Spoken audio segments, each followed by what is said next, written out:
Bonjour à tous et bienvenue sur notre chaîne YouTube Accessoires Asus TV. Aujourd'hui, vous présentez le démontage et le remontage de la carte mère sur les séries d'ordinateurs portables de chez Asus, la série UX434. Pour débrancher celle-ci de nappe, c'est très simple.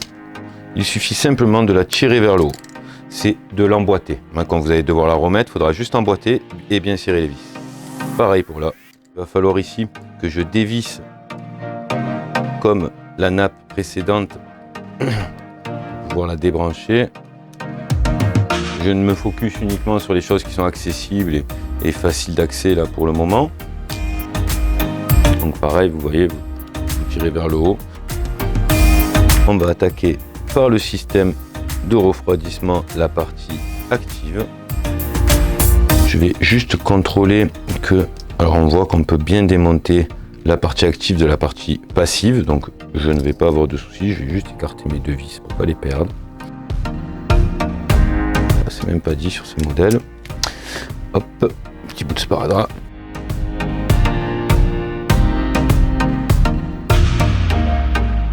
Donc voilà pour le démontage des charnières. Bien sûr, je vais débrancher avant de désolidariser l'écran. Je vais débrancher donc la première nappe. Donc vous voyez, ça c'est un genre de petit système de sécurité. C'est ni plus ni moins qu'un sparadrap qui va empêcher la prise de venir se débrancher s'il y a vibration, choc ou autre. Donc je vous conseille d'attraper vers l'arrière et simplement de la tirer. Ce sont des nappes très fragiles. De débrancher notre écran. Donc on va voir si on a bien fait le travail. Comme d'habitude, on ouvre d'un quart à peu près. On le laisse retomber doucement, bien sûr. Vous venez écarter ici vos charnières et vous allez pouvoir ici retirer, voyez, votre top case. Relevez ici le petit ergot en plastique, voyez, pour pouvoir retirer ici la nappe. Donc ça c'est ok. Ici on va devoir retirer celle-ci de nappe aussi. On va faire la même chose. On va relever le petit ergot et on va venir retirer la nappe.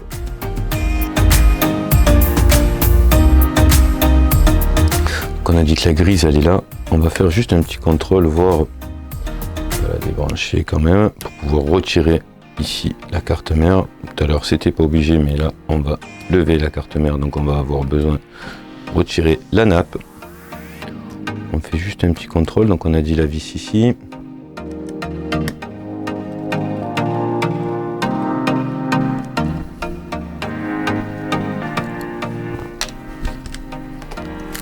Et voilà, donc sur ce modèle il n'y avait que 3 vis vraiment impactées sur la carte mère, sinon le reste ce sera les accessoires qui les feront tenir. Donc voilà pour le démontage de la carte mère. Alors je vais vous faire un petit débrief comme d'habitude sur le système de la pâte thermique. Je pense que je ferai certainement une vidéo à part pour généraliser le changement de pâte thermique, puisque là ça m'embête un petit peu, l'appareil est neuf, de devoir lever la pâte thermique qui est toute propre pour la remplacer par de la pâte thermique toute propre. Je ne vois pas forcément l'intérêt. Donc je vais vous donner les petits indices. Donc déjà on va retirer ici le système autocollant pour qu'on puisse voir de quoi nous parlons. Et vous avez ici deux processeurs GPU, un peu comme vous voulez. Ça va dépendre des pros, GPU pros, comme vous voulez. Dans tous les cas, il faudra démonter le système de refroidissement passif, donc par les 4 vis ici et par les 2 vis ici.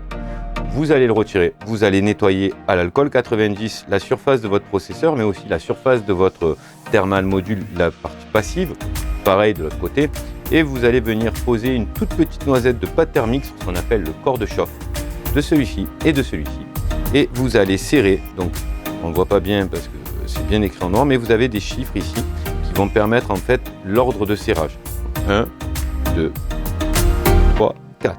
Ça va vous permettre en fait, quand vous allez serrer, la pâte thermique va s'étaler et va faire couvrir tout entier la partie du corps de refroidissement, ce qu'on appelle sur le processeur. Voilà pour la petite partie de la pâte thermique et on vient de démonter bien sûr la carte mère de la série UX434.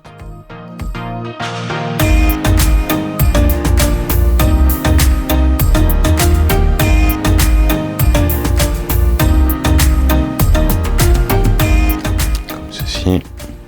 Alors vous voyez, si je la laisse comme ça, j'ai toutes les nappes qui passent dessous et je vais être relativement embêté pour pouvoir tout rebrancher. Donc pensez bien avant de serrer, de bien regarder que les nappes sont bien au-dessus de la carte mère. Alors vous en allez avoir plusieurs.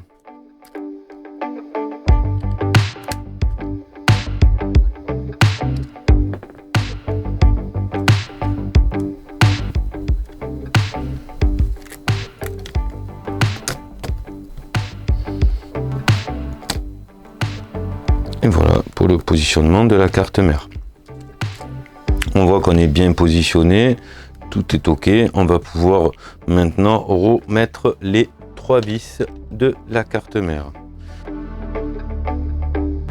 Donc là, on a repositionné notre carte mère. On va se débarrasser de quelques éléments qui vont être faciles. Donc en l'occurrence, les 2 vis ici de la nappe que je viens de reclipser.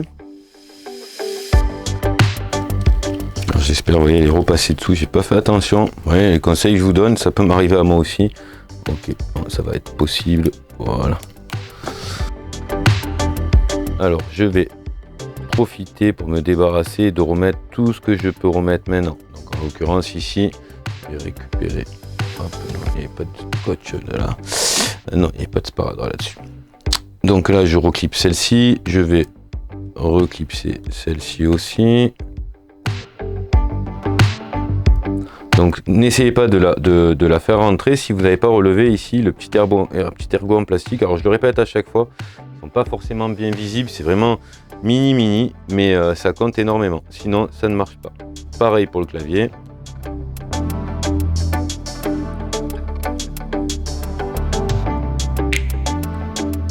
Et vous avez le petit trait de ça sert à rien d'aller plus loin, il n'ira pas de toute manière et je referme mon petit ergot. Un petit branchement facile, mais des fois un peu casse-tête parce qu'il faut être bien en face et appuyer pour l'éclipser. Je ne vais pas le faire de suite, remarquez, parce qu'il va falloir que je passe les câbles dans le ventilateur du processeur, enfin le système thermal module actif, la partie active. Donc je vais attaquer par ce biais.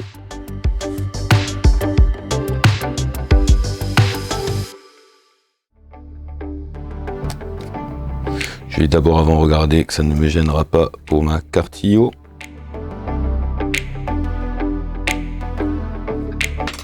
On va pouvoir bien sûr maintenant revenir mettre notre nappe de communication entre la carte IO et la carte mère. Hein. Donc comme je vous disais, IO et motherboard.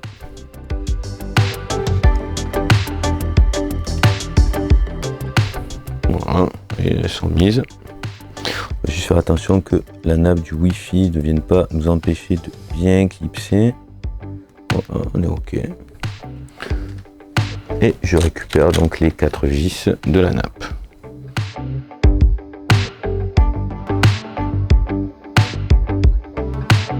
Voilà, merci d'avoir suivi cette vidéo. Comme d'habitude, j'espère que ça a été utile pour vous. N'hésitez pas à défoncer le pouce bleu, celui qui est vers le haut, hein, pas celui qui est vers le bas.